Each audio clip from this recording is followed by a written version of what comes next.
Kalimera, good morning everybody. As I was presented, my name is Itzik Ben David. I'm the Deputy Director General, responsible for foreign trade, international relations in the Ministry of Agriculture and Rural Development of Israel. It's a great honor and pleasure to be here with you. And in the few moments which were granted to me, I will try really to convey to you some of the messages that the Israeli agricultural sector can convey to the entire world regarding the main challenges, first of all, and the achievements that our agricultural sector has made over the years. We are a tiny and small country located in the eastern part of the Mediterranean. We are with no more than a little bit more than 8 million people. Our overall area is 22 square kilometers. Our GDP in agricultural produce contributes no more than 1.4, 1.5 to the overall GDP. This is the same figures for the employment, the overall employment in agriculture out of the overall employment in Israel. The figures are a little bit different as for the international trade. Our exports constitute a little bit less than 4% of the overall export of Israel.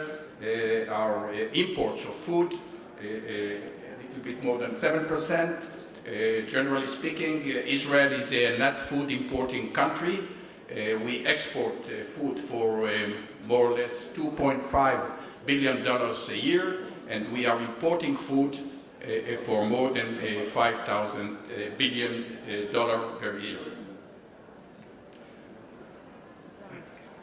Although in the Bible Israel is considered to be the promised land, the natural resources that mighty God has granted to Israel are, in understatement, quite poor. We are facing many natural and other constraints which, of course, have the potential to affect our agricultural sector. We are suffering for permanent shortage of natural water resources, scarcity of precipitation, and you can see on this map 60% of our land is considered to be arid or semi-arid. Only half of the country is rained enough, but the other problem is that most of the population in Israel is concentrated in the central and northern part of Israel. So most of the agricultural sector is unfortunately has to be located in the southern part of Israel. We are suffering also for on-farm labor force, and most of our farmers or workers in agriculture are foreign workers, mainly coming from Thailand. We are under constraints of a complex geopolitical environment. We don't maintain regular trade, regular relations, regular cooperation with our neighbors, and most of our markets are located far from Israel. Of course, the main trade partner of Israel is the European Union. Other constraints, very different from those I've heard recently, I know from my own knowledge. Our cultural sector benefits from very low, very poor public governmental support. And this is definitely a constraint that our farmers are feeling every day. Those supports are on a decline trend all over the year, and most of them, again, unfortunately, are determined in the OECD or WTO terminology as mainly distortive price support measures, like relatively high prohibitive customs, and several sectors like dairy sector, table egg sectors are under regime of quota regime and guaranteed minimum price. In this chart you can see the overall support that the Israeli government is granted to its farmers.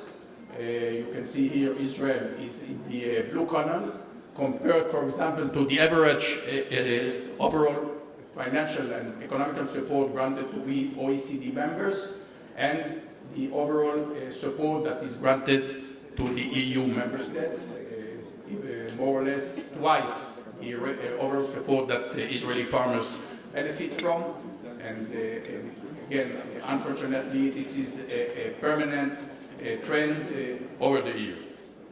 But despite all these constraints, and over the last years, in fact, since our independence, I'm quoting now from the OECD report, which was prepared upon the accession of Israel to the organization, but these sayings are relevant even today. Our agriculture sector has benefited all over the year from high level of investment in research and development and high-performing extension service. I will speak about it a little bit later. We are a world leader, definitely. We are proud to say it in many aspects of agricultural production, agricultural development, mainly in areas associated with water constraints and arid conditions. And in Israel, we have succeeded over the year to change and to transform our natural comparative disadvantage into induced comparative advantage, which was mainly built on technological innovation. On top of that, since water is one of our biggest problems, biggest constraints, especially on agriculture, we have implemented, on top of technological innovation, very advanced water pricing, both for the farmers and the other part of the population, in order to encourage all part of the population to introduce innovation in water-related technology. Israel has become also a world leader in many agrotechnology and R&D activity. Again, first of all, those related to water use, multidisciplinary R&D with proven abilities in developing country. We are ranked among the highest in the world with the agricultural yields. The fact that Israel, although a small country, is very diversified in its climatic areas, has transformed our country in a kind of a better side environment for research, and definitely, again, a disadvantage which was transformed into advantage. One of the more successful models that we have developed in Israel, and really which contributes a lot over the year to the development of the agricultural sector in Israel, relies on the very, very strong and close cooperation between the four main players in the agricultural production. First of all, the growers are, of course, at the center of the scene. The research activity also is very rapidly implemented. The research activity and mainly its outcome are very rapidly implemented on the ground. The biggest agricultural research organization in Israel belongs to the Ministry of Agriculture, and due to a very skillful extension service, again, part of the Ministry of Agriculture, all the practical outcomes of the research, which are mainly conducted upon the necessity, the need of Israeli farmers, are implemented as fast as possible on the ground. And of course, we have, over the year, built also a very advanced agrotechnology sector. The export of the agrotechnological sector are more than 2 times more than the overall export of agricultural produce in Israel. They are directly related and connected to all the other third partners in the agricultural sector. Just to give you an example, if in 1955 one Israeli farmer was feeding 15 people, in 2015 this figure amount more than 10 times more, 160. With your permission, I will go over some of the very representative agricultural technologies that were developed in Israel over the year. I don't have the time to go over all those practical practices that we have developed in agriculture. And of course, the first big achievement of Israeli agriculture sector is the issue of water utilization, water resources management. Water is definitely, as I said earlier, our biggest constraints, especially for building, for developing an agricultural sector. We have achieved over the year, we have accumulated a lot of experience and know-how in creating extra water out of nothing. We did it in a very optimal use of marginal water everywhere it's located in Israel, mainly saline and brackish water. We are reusing treated wastewater in agriculture after recycling it and treating it, and I will show it later on. We have a world record on that. We have, over the last couple of years, started to desalinate seawater, because we came to the conclusion that all the technology that were developed were not enough. And today, we say, in a kind of with a little bit of humor, since as long as the Atlantic Ocean will be connected to the Mediterranean Sea, there will be no shortage of water in Israel, at least for the final consumer. Desalinated water is not very much appropriate because of its content to agricultural sector. The price of desalinated water, although in Israel it's the cheapest in the world, is not very much adapted to agricultural production, but at least water will be no more a problem in Israel. And finally, all kind of method to water saving, and first of all, and on top of all, I suppose that most of you are aware of the Israeli biggest innovation in agriculture, the drip irrigation, the fertigation, which contribute a lot to our agricultural production on one side and a lot of water saving on the other side. Some figures regarding our water technologies. We are responsible for 50% of worldwide low pressure system of irrigation. Israeli companies are really active in every part of the world. Israeli companies are very active as well in the world in terms of desalination. We have reached a really very low cost in desalinated 1 cubic meter. Today less than 50 cents per cubic meter compared to more or less $1 in many other countries. 87% of Israeli wastewater is reclaimed and reused back in agriculture. And you have to bear in mind that the problem of shortage of water will be a worldwide problems within the next generation, even in countries like Greece and others, who for the time being are benefiting from high water resources. And the big encouragement for all this achievement, which will be for use in the other part of the world, that today only 12% of the agricultural land, worldwide speaking, are irrigated in drip, in the very safe technology, drip irrigation. Just to give you an example, as you see here, over more than 45 years, the overall amount of water in Israeli culture remained the same, but what has changed is a very drastic reduction in the use of fresh water, the blue column, at the expense of increasing the use of wastewater.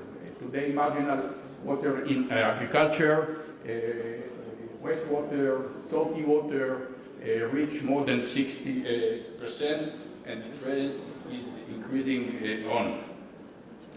As I said earlier, you have here some figures regarding the share of reclaimed wastewater reused in agriculture.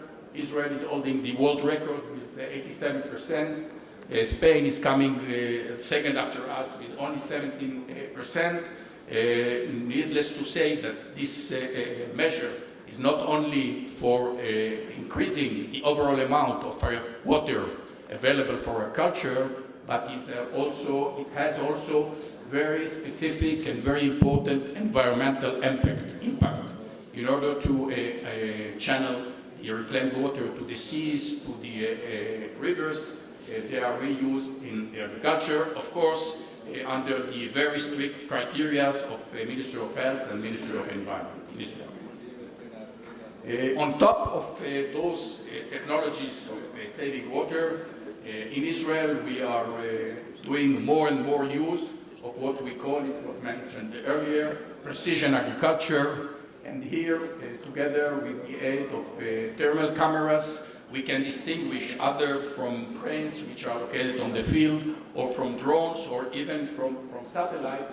Every farmer, due to the computer assistant that every one of them has in his farm, can distinguish where his land is under-irrigated, over-irrigated, and he can switch it and he can accommodate it immediately for any laptop that he obtains, whether he's in Israel, whether he's abroad. Here you can see again some examples of several agricultural plots, which some of them, according to those thermal cameras, are under-irrigated, over-irrigated. Needless to say that irrigation, agricultural produce under drip irrigation, combined with all the fertilizer needed, contributes not only to the saving water, but to the improvement of the quality and to the amount of yield per unit of land. This is other very much remarkable advantages of the drip irrigation. Israel also is very well known due to the fact that we are located quite length from our export market.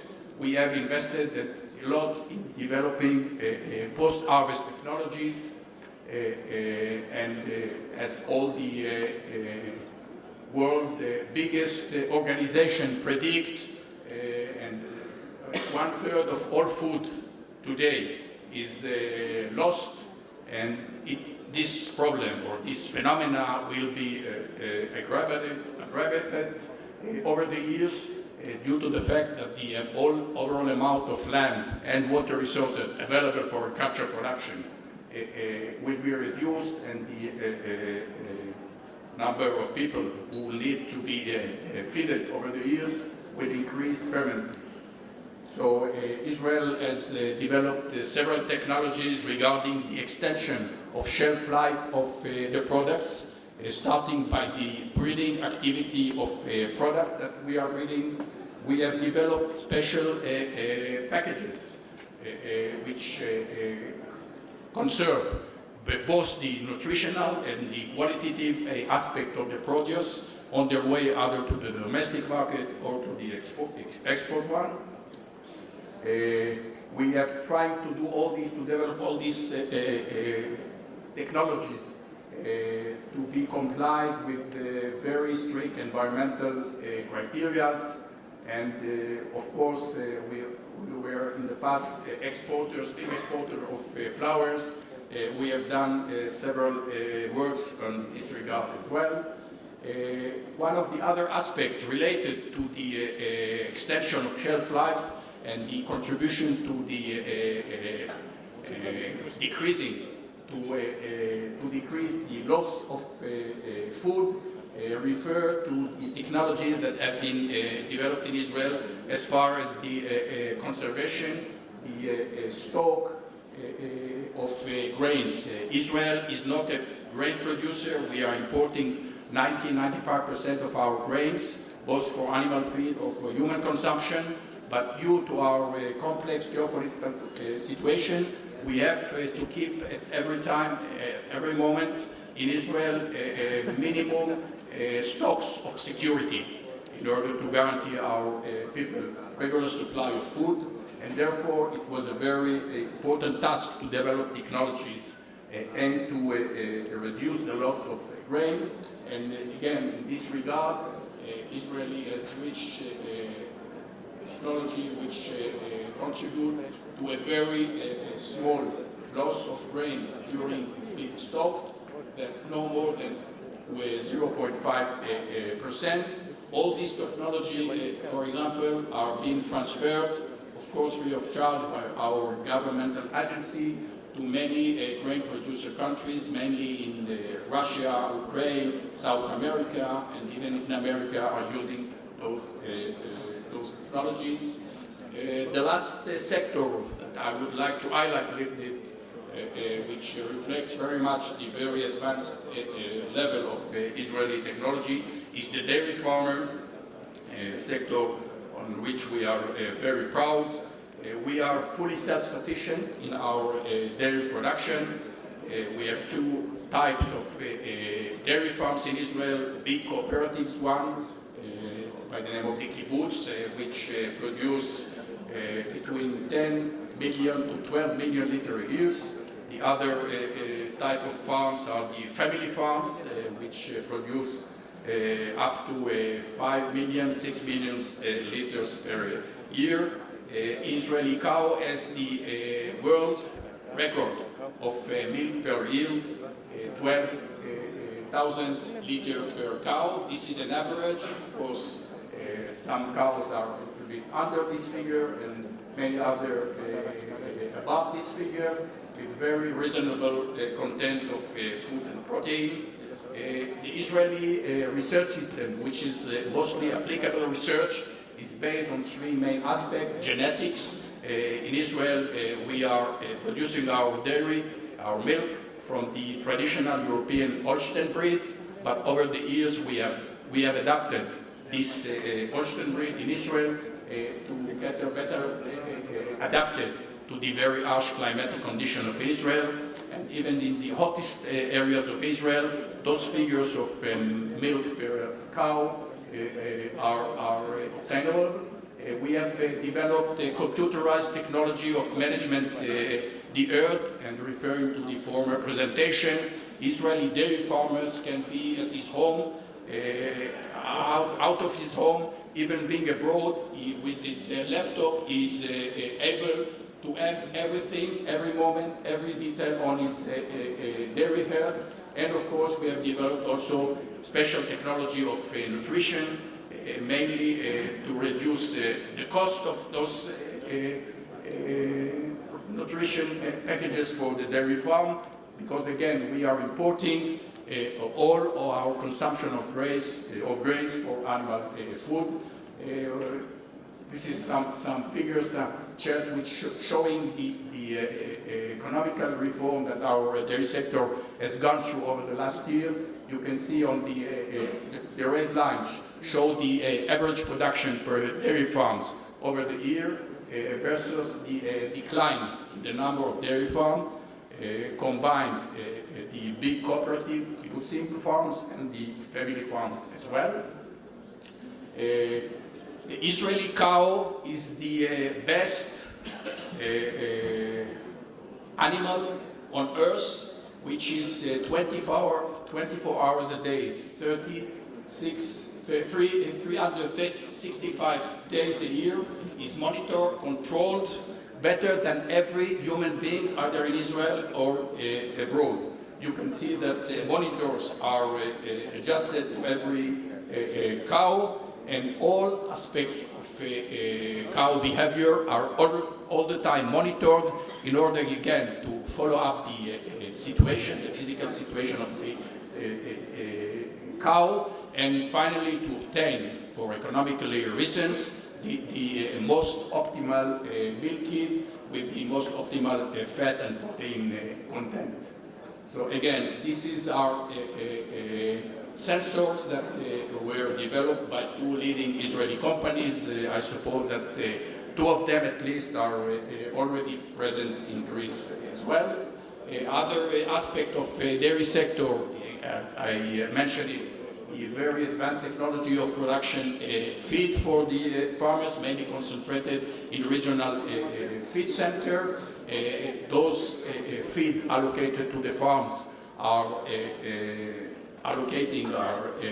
distributing the feed necessity for the several dairy farms on a daily basis, sparing the dairy farmer for dealing with all what is necessary and is related to the feed production. I will not go over, maybe you could get the presentation, I don't have enough time, the very outstanding outcomes of this feeding center approach. Finally, again, due to the fact that we have harsh climatic conditions, mainly hot and humid